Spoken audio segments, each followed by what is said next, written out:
We're going to start out in the book of Deuteronomy. Make up your mind. In the book of Deuteronomy, we're going to start out with Deuteronomy chapter 30. The servant Moses speaks this. And he tells the children of Israel, he's getting close to the time that he has to leave and go up the mountain and end up dying. But he tells the children of Israel before he leaves, in verse 19 of Deuteronomy chapter 30, he says, I call heaven and earth to record this day against you, that I have set before you life and death. Pretty two easy subjects to deal with. Amen. Blessing and cursing. And if you can't make up your mind, he's giving you a hint. He says, therefore choose life, that both thou and thy seed may live. The prophet Elijah comes right behind him in 1 Kings chapter 18.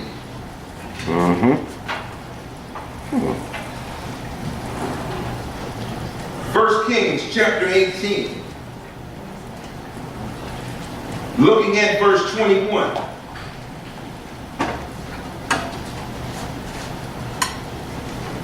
Elijah says,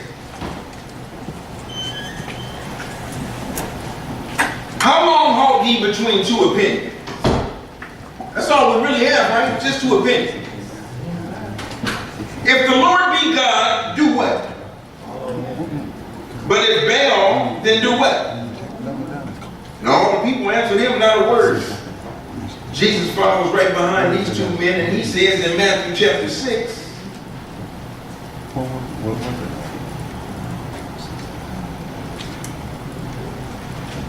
looking at verse 24, Jesus says, no man can serve what?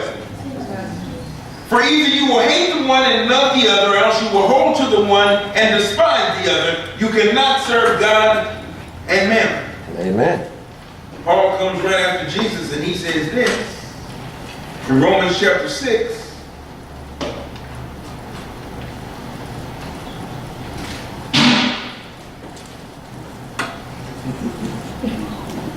Romans chapter 6. Thought it was over with, huh? Amen. Make up your mind, brother. Romans chapter 6.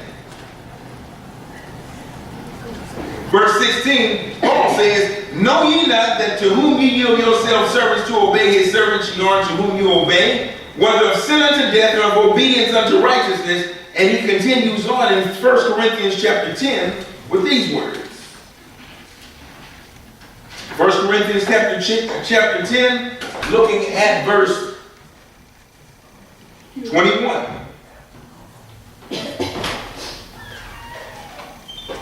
Paul says here, you cannot drink the cup of the Lord and the cup of devils. You cannot be partakers of the Lord's table and of the table of devils. But you know what we do? We say, oh yes you can. I can do whatever I want to do, and I can enjoy it while I'm doing it. And can't nobody tell me no different while I'm doing it. But that's how we do things. That's how we do things. So I started studying out a man's life. His name is Joshua. And I like the man Joshua. For one reason, he had a hard job. Very hard job. The people who made or caused Moses to sin, so he missed out on eternal life, Joshua took the head and dealt with all those same hard-headed folks. Sure did. And while Joshua was doing what he was doing and going where he was going, and the Lord came to Joshua and he had a little conversation with Joshua, found in Joshua chapter 1. I'm going to start reading at verse 2. Joshua chapter 1, and I'm going to start reading at verse 2. I'm going to read down to verse 9 just in case you get lost. I'll be in that passage of scripture. Joshua chapter 1, starting at verse 2 says, God tells Joshua, Moses my servant is dead. Now therefore arise, go over this Jordan, thou and all this people, unto the land which I do give to them, even to the children of Israel. every place that the sole of your foot shall tread upon, that have I given unto you. Amen. Amen. As I said unto Moses, from the wilderness of this Lebanon, even unto the great river, the river Euphrates, and the land of the Hittites, and unto the great coast toward the going down of the sun, shall be your coast. Have mercy. I like how he talks. Amen. Amen. Your coast. There shall not any man be able to stand before thee all the days of thy life. As I was with Moses, so I will be with thee. I will not fail thee, nor forsake thee. Amen. Amen. God tells them, verse 6, be strong and of good courage, for unto this people shalt thou divide for an inheritance the land which I swear unto their fathers to give them. Only be thou strong and very courageous, that thou mayest observe to do according to all the law which Moses my servant commanded thee. Turn not from it to the right hand or to the left, that thou mayest prosper whithersoever thou goest. This is where a lot of people mess up. We get in, do God does a couple of things for us, gives us a nice car, gives us a new pair of shoes, finds you a bride or a husband, and all of a sudden, I don't need you no more, God. I got this far on my own. And then things start to happen bad, and you wonder, God, what'd you give me that person for in the first place? I gave it to you because one, you asked for it. Two, you was doing right as long as you was following me and keeping my commandments. But now you messed up. You backed up off me. So it goes on. Verse 8.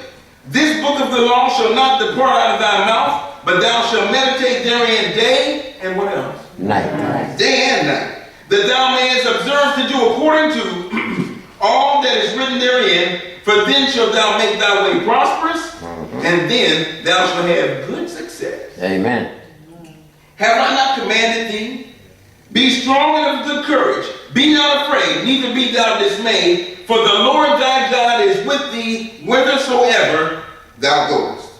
That's a promise. Amen. If you ever stop and look at it, every time you do something for God, if you do it exactly the way he said do it, he's going to be with you. Amen. When you mess up and things start going bad, just reverse in your own mind and think, what happened? And you'll find out you fell off the track somewhere. Somewhere on the track you fell off. Same book, chapter 5. You see that Joshua crossed over the Jordan. Joshua's doing things with the people. But then Joshua wants to do something. Uh-oh. We come up to a big fortress called Jericho. You just can't walk in there.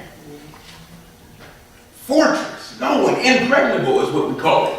Can't get in. No bombs back there. No nuclear warheads to blow the walls out and stuff. So Joshua does something. Chapter 5, verse 13. Something we all should do. Just looking at this life of the man Joshua. It says, and it came to pass when Joshua was by Jericho that he lifted up his eyes and looked. And behold, there stood a man over against him with his sword drawn in his hand. Joshua goes aside from leaves the people of Israel, and he says, I need to pray and meditate. Nobody said amen. Okay, I understand. It's okay. A lot of people don't pray and meditate, but it's okay. It's okay. Maybe you'll start after this sermon. Amen. Pray and meditate. And while he's doing that, the man looks up and he sees somebody, and the man must have stood out. One, he has his sword drawn in his hand. Two, you have to be a pretty good stature, good size. Who we're talking about here. Three, he's probably wearing something that the children of Israel did not wear. So he looks up and sees this man with this sword drawn in his hand, and instead of saying, let me go get some men, he walks up to him. Yes. See? That's what God did. Yes. He walks in. The reason why he walked up, we just read it. There shall no man be able to stand before thee all the days of thy life. I don't care who this man is. So he walks up to him, he steps to him. Are you for us? Are you for our adversaries? Now, if you're sitting down and you praying and you look up in your house and somebody's standing there with a 44 Magnum drawn out, do you walk up to him and ask him a question? Hit the devil. Oh, well, I mean, we all Christians, right? But he asked the man a question. Are you for us or for our adversaries? Man says, nay. Nay. I'm not for you or your adversaries, but as captain of the Lord's host, am I come. There you go. Why he says that? The big bad Joshua does something very important. Hits his face and his knees. Starts to worship. We find out that the captain of the Lord's host is God himself. Amen. Amen. Come down and have a talk. Isn't that nice when God will come down and talk to you? Amen. Come to have a little talk with him. Tell him the shoes you got on, you got to take these off for the place you stand on is holy ground. Amen. Joshua does it, and time goes on. Something else happens to Joshua. We run all the way over here to chapter 10. I can't tell you everything that's going on. I'm just hitting the highlights. Joshua chapter 10, starting at verse 5. Joshua chapter 10, starting at verse 5. The Gibeonites need Joshua's help. They made a league with the children of Israel, and the rest of the kings weren't happy with it. So we picked the story up here. 10:5 says, therefore the 5 kings of the Amorites, the king of Jerusalem, the king of Hebron, the king of Jarmuth, the king of Lachish, the king of Eglon, gathered themselves together and went up, they and all their hosts, and encamped before Gibeon, and made war against it. Ain't too nice. But it says here in verse 6, and the men of Gibeon sent unto Joshua to the camp of Gilgal, saying, slack not thy hand from thy servants. Come up to us quickly and save us and help us. For all the kings of the Amorites that dwell in the mountains are gathered together against us. I started looking up travel time. Travel time. That kills a lot of time. How do I know? Because I sit in traffic every single day. Monday through Friday. Travel time. Boy, you get time to do a whole lot of stuff when you're in traffic all day. You have to put your phone, put the speaker, get everything going. You can make all your phone calls, you can do emails, you can do just about anything. And when you finish, guess what? You're still sitting in traffic. Nothing has changed. Amen. But he's saying, hey, come get us. So I looked at this travel time. From Gibeon to Gilgal is about 20 miles. You said, that's nothing. Yeah, that's because you drive in the car. That's right. That's right. You drive in the car. That's why it's nothing. To walk from this location right here to North Fairfield is going to take you approximately 7 hours. 7 hours. Now put on a big iron shield. Don't forget your spear and your iron sword. Put on your iron shin guards and your breastplate and all that, and you walk 20 miles in that. People say, oh, that's not that bad. Oh, that wasn't that bad. You couldn't walk from here to Carquinez Bridge and back before you pass out. Try it. I mean, you know, once the Sabbath is over, let's go check it out. Let's see what you're made of. Let's see if you can handle it. Everybody has a cell phone. You can call 911 at any time. If you think you can handle it. If you think you can handle it. But the good news is it wasn't even happening. Because they traveled at night. That's right. Traveled at night. So we drop down now to verse 7. Verse 7, same chapter. It says, so Joshua ascended from Gilgal, he and all the people of war with him, and all the mighty men of valor. And the Lord said unto Joshua, fear them not, for I have delivered them into thine hand. There shall not a man of them stand before thee. Amen. That's a pretty good promise, isn't it? Amen. God already told him in chapter 1, nobody's going to say, and now all these 5 kings with all these trained killers, don't worry about it. Not a man of them is going to stand before thee. Joshua, it says in verse 9, Joshua therefore came unto them suddenly and went up from Gilgal, when? All night. All night long. Do you know what happens when you walk all night long? You want to go to sleep now. It's daytime.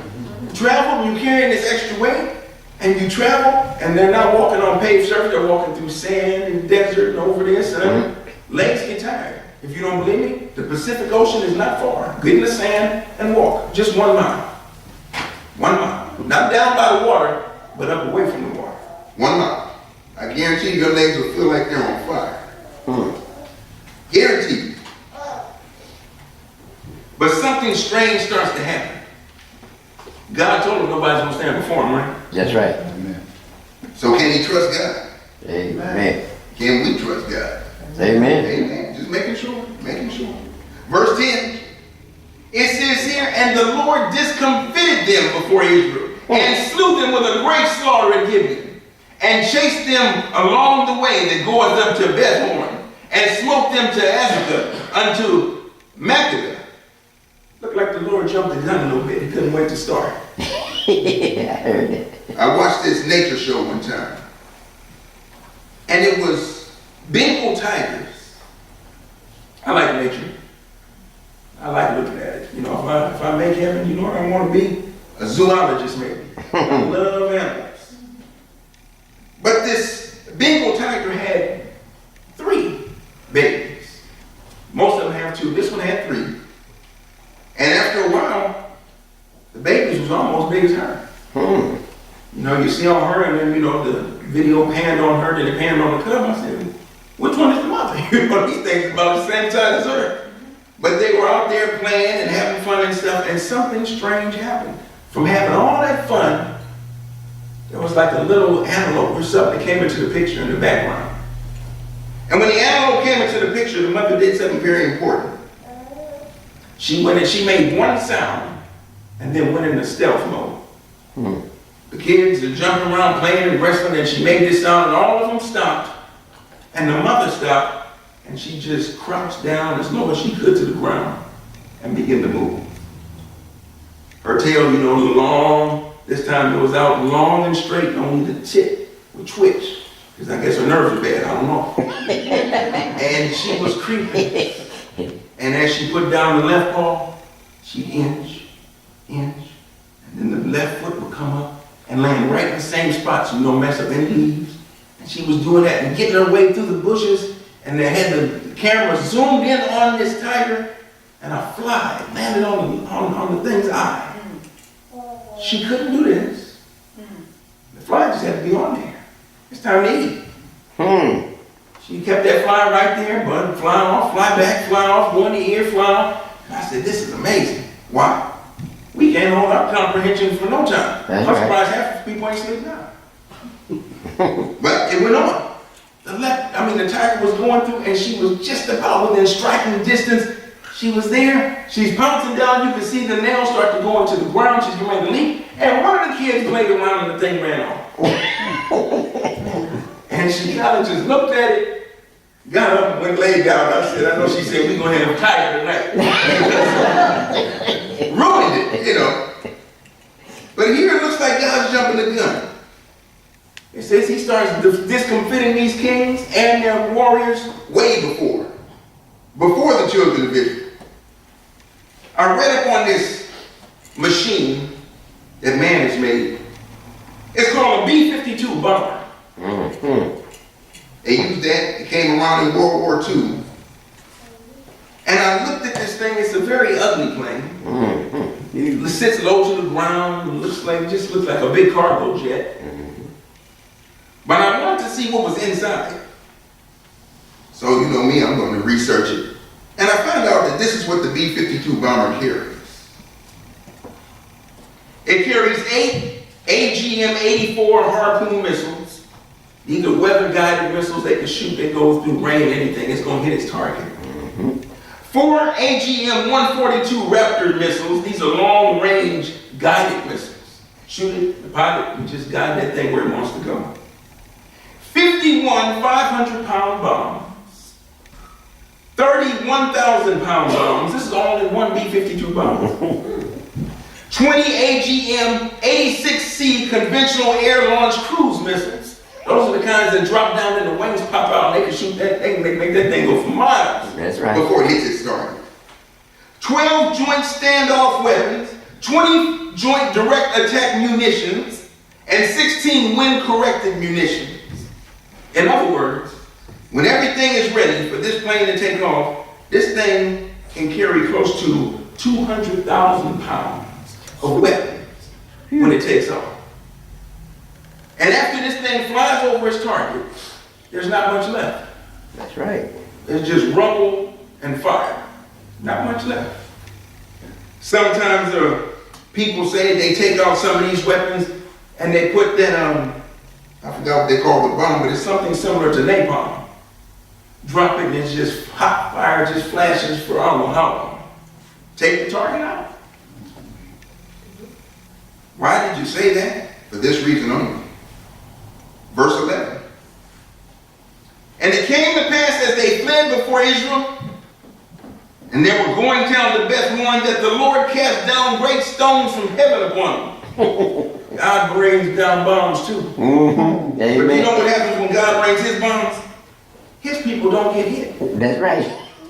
When you call the B-52 bomber and you say, hey, we got somebody here and they're shooting this man down, we need help, they say, you got to back up. Because when we fly over, we can't separate the good from the bad. That's right. We can't tell you I'm not going to kill all our people with yours. That's right. But when God brings, it's good. He says, hey, we already read that he was slaughtering these people with a great slaughter. Then he says he cast down great stones from heaven upon them to Azekah, and they died. There were more which died with hailstones than they whom the children of Israel slew with the sword. You're chasing. You ran all night to this location. You're tired. The people have already discomfited. You see God wiping them out, so you want to join in. God didn't tell you to come here for nothing, did he? That's right. You're chasing the guy. You got your sword out. I'm going to get you on again. As soon as before you get him, a hailstone hit him and kills him. So I got to run up on this guy. There's more people dying. Mm-hmm. Joshua remembers something very important. From Joshua chapter 1. He says, as I was with Moses, in Joshua 1:5, it says, as I was Moses, so I will be with thee. I will not fail thee, nor forsake thee. Since I said that, put something here. We're going to run back and see how God was with Moses just for a minute. Numbers chapter 16. Numbers chapter 16. Starting at verse 28. Was God with Moses? Amen. Yes, he was. Moses is confronted with a pretty harsh situation. People are questioning his authority. People are telling you, you're not the only person God is with. He's with everybody. For all the congregation is holy. Come on now. That's what it says. That's what it says. And verse 28 it says, and Moses said, hereby ye shall know that the Lord has sent me to do all these works, for I have not done them of my own hand. If these men die the common death of all men, or if they be visited after the visitation of all men, then the Lord has not sent me. Fair enough. You get a heart attack and die, if you get old and die, if you fair enough. But, verse 30 says, if the Lord make a new thing, and the earth open her mouth and swallow them up with all that appertain unto them, and they go down quick into the pit, then ye shall understand that these men have provoked the Lord. There you go. And it came to pass that he had made an end of speaking these words, that the ground clave asunder that was under them. And the earth opened her mouth and swallowed them up, and their houses, and all the men that appertain unto Korah, and all their goods, they and all that appertained to them went down alive into the pit, and the earth closed upon them, and they perished from among the congregation. That should give you some kind of understanding. If God's with you, he's going to do something right. Amen. So turn back to Joshua. I love when Joshua says this. I don't know if the man knew what he was asking for, but he said these words here. Joshua chapter 24, looking at verse 12. Then spake Joshua to the Lord in the day when the Lord delivered up the Amorites before the children of Israel, and he said in the sight of Israel, son, not talking about people. Verse 12. 10:12. Oh, 10:12, excuse me, 10:12, thank you, John. Son, stand thou still upon Gibeon, and thou moon in the valley of Alajon. Who says that kind of stuff? Who says that? We go outside right now and tell the sun, don't move. Now see, Joshua didn't really know what he was asking. The reason why I say that is simple. We know now in later times that the earth travels around the sun and the moon goes around the earth. And the other planets go around the sun, and their moons go around, and so forth and so on. So the sun doesn't stand still, but the earth stops moving. There you go. Tell it. So Joshua's asking a pretty big thing. Mm-hmm. Pretty big thing. But you say, so what? What's the big deal? Because we have, according to scientists, in our solar system, we have Mercury, Venus, Mars, Jupiter, Saturn, Uranus, Neptune, Pluto used to be a planet. I'm putting it in there anyway. There you go. Put it in there. And Pluto. On top of that, all those planets except for Mercury and Venus have moons. That's right. The Earth has 1, Mars has 2, Jupiter has 24, Saturn has 62, Uranus 27, Neptune 13, and Pluto has 5. All those things are always in operation. This man says, hey, stop, stand still. He's throwing off the whole operation of a solar system so he can finish doing what he wants God to do for him. There you go. Come on. And you say we don't serve a mighty God? Amen, brother. Amen. Stops the whole operation. Can't get it back in line until way down in Hezekiah's time. When Hezekiah says, hey, what do you want to do? He says, back the clock up 10 degrees. So he can put everything right back in order the way it used to be. And do you know that same God who was able to do that? Stop everything, shut this solar system down on this side of the galaxy. Come on so now. I can listen to this one man.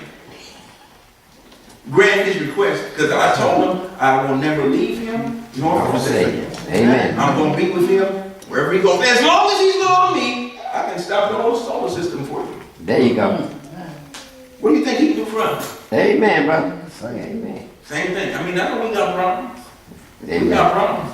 I heard one good, ooh boy, it was a good juicy testimony. Years ago, went to boy, Jessica, boy, that was a good juicy testimony. Good juicy testimony. I had the same one.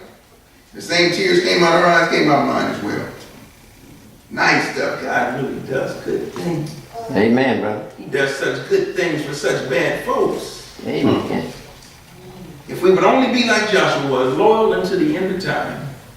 You know, we have a lot better time when everything goes on. But anyway, he stops all this stuff, and I'm going to pick this up now in the book of Colossians. Put something in Joshua because we're coming back. Just run over to Colossians.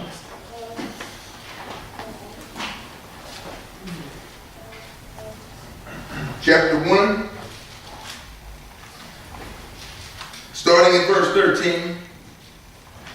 I could start earlier up. I'll be like you, Chief. We'll be starting verse 1. I know that's right. Keep going with this one. But I'm going to start at verse 13. And here it says here, who has delivered us from the power of darkness and has translated us into the kingdom of his dear Son, in whom we have redemption through his blood, even the forgiveness of sins. So we're talking about who? Christ. Amen. Who is the image of the invisible God, the firstborn of every creature. For by him were all things created, that are in heaven and that are on earth, visible and invisible, whether they be thrones or dominions or principalities or powers. All things were created by him, and what else? For him. And he is before all things, and by him all things what? Consist. I like that word. That means everything remains in motion. There you go. By Jesus. And Jesus' word and Jesus' command, things just keep going. If you don't believe me, this broke down body been going on for 55 straight years. Talk to me, brother. Cigarettes, alcohol, marijuana, crime, getting right in church, doing stupid stuff, hanging out with people you shouldn't be hanging. God still got it going. There you go. Come on. All things consist. And they're still going. And you can only understand one thing. Without God, you think this body would still be going? No. God asked this man Job a few questions. Book of Job. Chapter 38. I'm not going to read the whole thing, but it's good reading, though. Believe me. Amen. It is good reading. Because Job kind of goes up to God and he gets, he wants some answers. But God turns the table on him and says, I want some answers too. So in Job 38, I'm just going to read a couple verses out of here. Since we're talking about space and time and all that kind of stuff, I'm going to start at verse 31. Amen. Job 38:31. God asked Job, canst thou bind the sweet influence of Pleiades? You know what Pleiades is? star constellations. That's right. That's right. Or loose the bands of Orion? Canst thou bring forth Mazzaron in his season?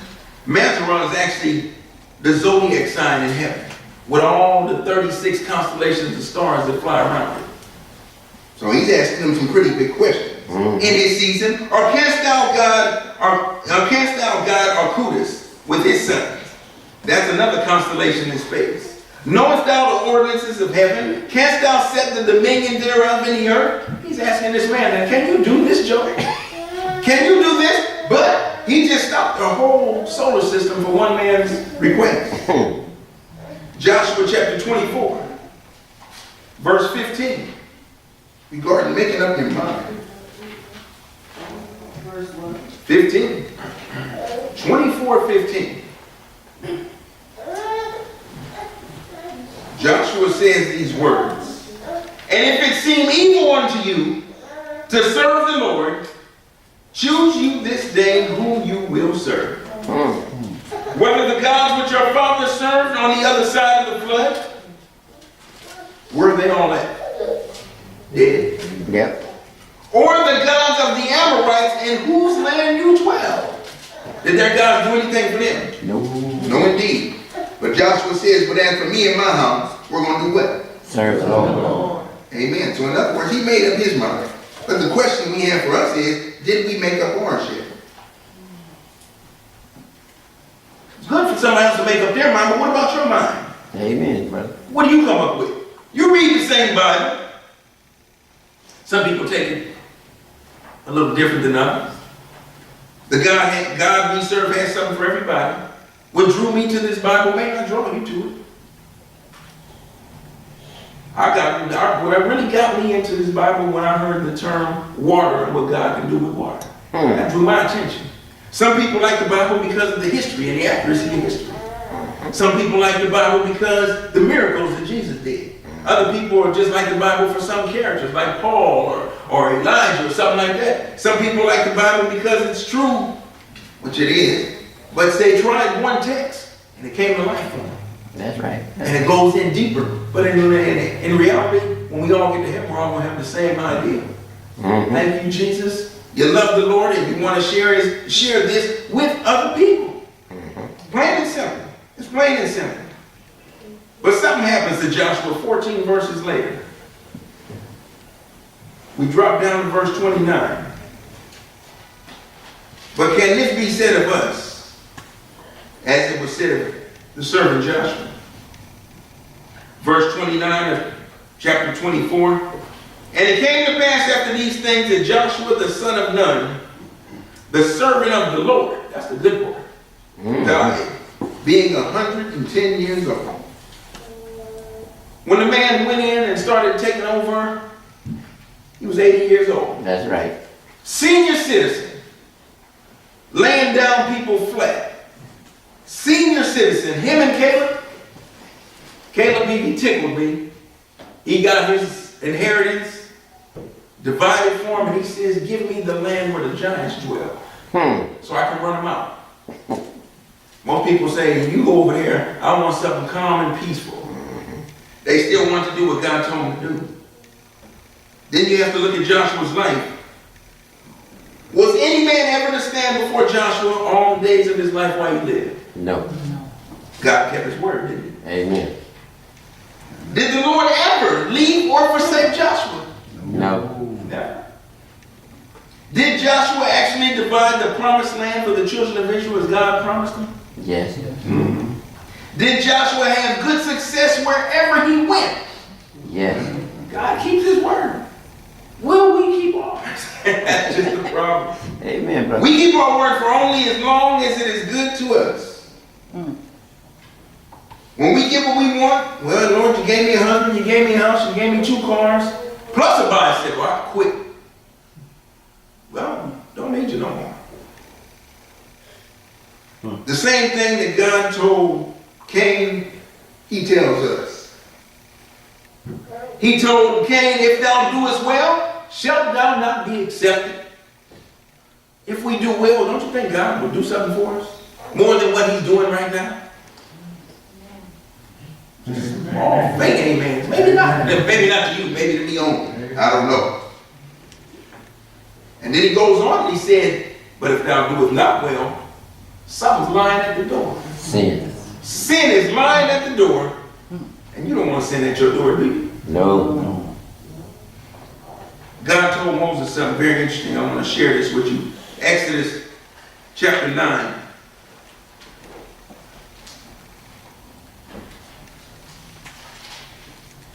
Exodus chapter 9, looking at verse 16.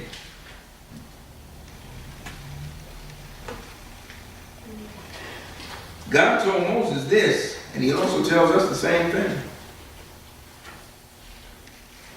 It says in 9:16 of the book of Exodus, and in very deed for this cause I have raised thee up, for to show in thee my power, and that my name may be declared throughout all the earth.